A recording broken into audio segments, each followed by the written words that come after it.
Chapter 3. The Shadow of Manzikert. An Encounter with the Count. The next day the delegation rode towards Saint-Gilles.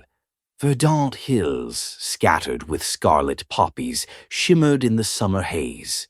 Richard kept silent, reins clenched in his hands. His eyes scanned the horizon as if searching for unseen markers along the road, a habit born of a harsh youth. Despite the idyllic landscape, tension lingered in the air. Each traveler carried secrets and designs of his own. The Count's castle loomed above the valley like a stone colossus. Carved arches and stained glass glittered in the sunlight, but the iron grills on the windows looked like the fangs of a predator. Servants in the livery of Toulouse stood lined by the gate. Their bows were a shade too deep, their eyes averted, as if to conceal a shared unease. Count Raymond of Saint-Gilles awaited them in the courtyard. Tall and lean, with streaks of grey in his hair, he had the wary stillness of an old wolf. Reserved, seasoned, dangerous. A leather patch covered his left eye, a scar of a battle etched not only upon his face but into his soul. "Welcome, Holy Father, most noble lords." His voice was hoarse but steady. "We thank you for your hospitality, my Lord Count," the Pope replied as he dismounted. "We come not only with blessing, but with a proposal." Raymond smirked, his single eye studying the guests. "In Languedoc, we speak over supper. Come to my hall." They dined in a chamber where smoke from braziers curled toward the ceiling, mingling with the fragrance of rose water. Elvira, Raymond's wife, sat still as a statue. Her ring-laden fingers rested motionless on the table, but her dark, cold eyes missed nothing, tracing every gesture, every exchanged glance among the guests. Across from her sat Agnes, the Count's niece, restless upon her chair, her gaze straying to Richard again and again, as though trying to unravel the secret behind his smile. "Sir Richard," she addressed him, lips curving in a timid smile, "your presence in our house is an honor indeed." Richard inclined his head politely. He already knew that look. He had seen it in Constantinople, on the streets of Cairo, in the palaces of Antioch. Admiration mingled with curiosity, but he had not come to be distracted by a woman's gaze. The Pope spoke once bread and wine had been set upon the table. "My Lord Count, it is said your heart is forever bound to the roads of the Holy Land." Raymond leaned back, fingers brushing his eye patch. "The heart may be bound, but the body stayed here. Long ago I lost this eye defending pilgrims, and I lost my brothers fighting for the Holy Sepulchre." Richard, sensing an opening, leaned forward. "My Lord Count, you know the Muslims war among themselves. Their sultans are divided, their armies weakened." Raymond narrowed his eye, then laughed. "You don't miss the mark, young lord. You go straight for the bull's horns." He drove his knife into a haunch of venison. Blood welled from the meat like from a fresh wound. "Forgive the haste of our companion," the Pope interjected. "Yesterday he told us the Turks slew his father." A hush fell. Elvira and Agnes crossed themselves. "Tell us, Sir Richard." Agnes leaned toward him, emboldened by wine and curiosity. "Is it true that in Constantinople palaces are of marble, and the emperor sleeps upon silks?" Richard raised his goblet, his eyes briefly catching how Adhemar had stiffened beside him, poised like a serpent ready to strike. "Palaces there are like tombs, my lady." His finger brushed the faint scar on his neck, half hidden by lace. "Beauty that lures and kills." "And your father, was he an envoy?" Raymond pressed, carving meat into a silver dish. "Did he fall to the blades of Saracen fanatics, or of those who only pretend to be?" Richard did not flinch, though beneath the table his hand strayed unconsciously to the hilt of his dagger, a gesture now habitual in moments of strain. "Fanatics wear turbans too, my lord.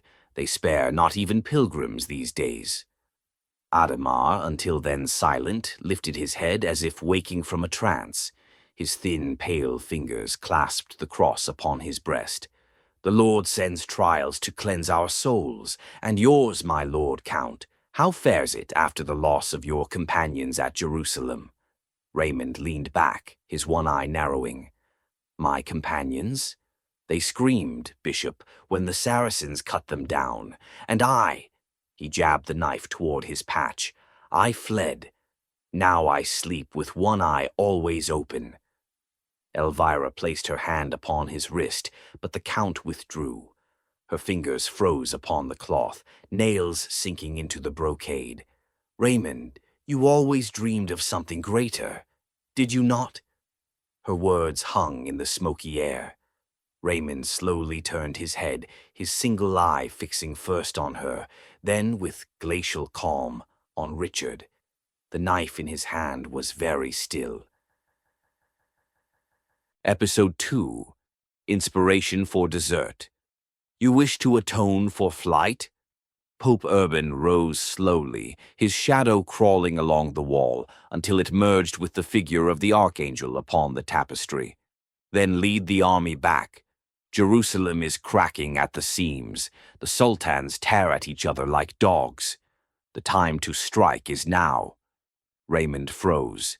The wine had stirred his memories, and the pontiff's words set them ablaze.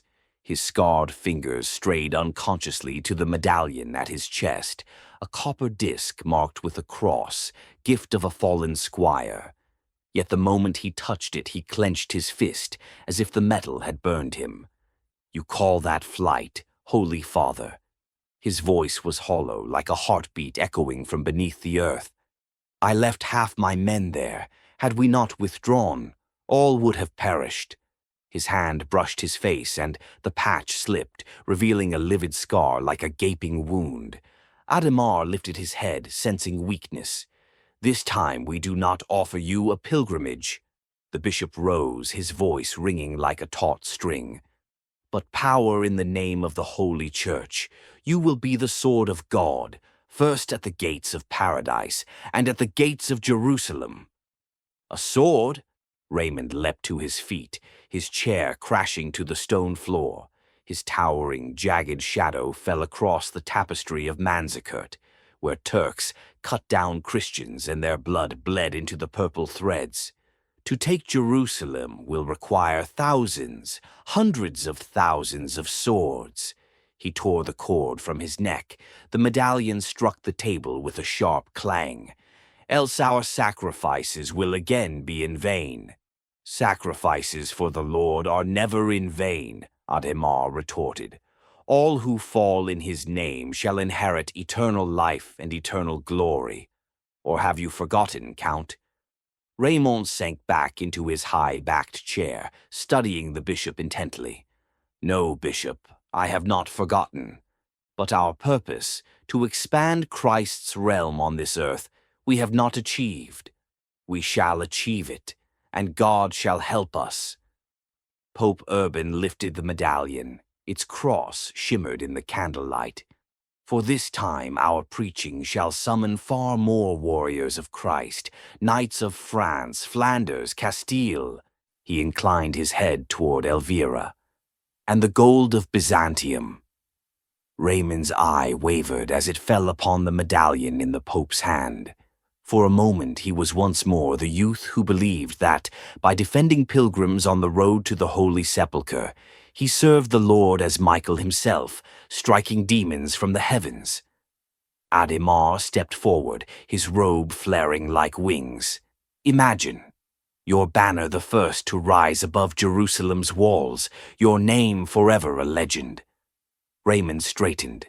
In his eye flickered something long buried, youth's fire, the hunger for glory. Elvira, for the first time that night, smiled sincerely. "You may take my brothers with you, Raymond. Their army will add weight to your sword." Agnes leapt up, toppling her cup. Wine spread across the tablecloth like blood. "And I shall go. I will tend wounds. I will pray." All laughed, save Richard. He watched Pope and Bishop exchange a glance. swift as the thrust of a dagger.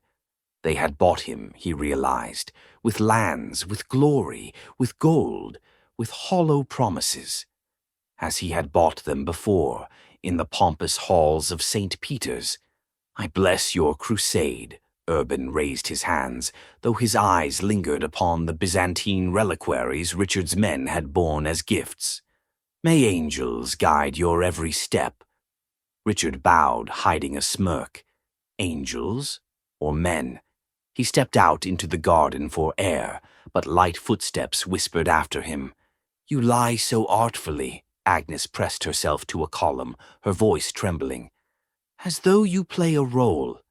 Richard sensed her pride wounded, his earlier indifference having stung her into pursuit. That meant she had taken the bait. He could use this to draw nearer to the Count. He turned, and the moonlight fell upon his face, suddenly cold, stripped of warmth. We all play roles, my lady, even the saints, he replied, his voice as cool and sharp as the moonlight on his face.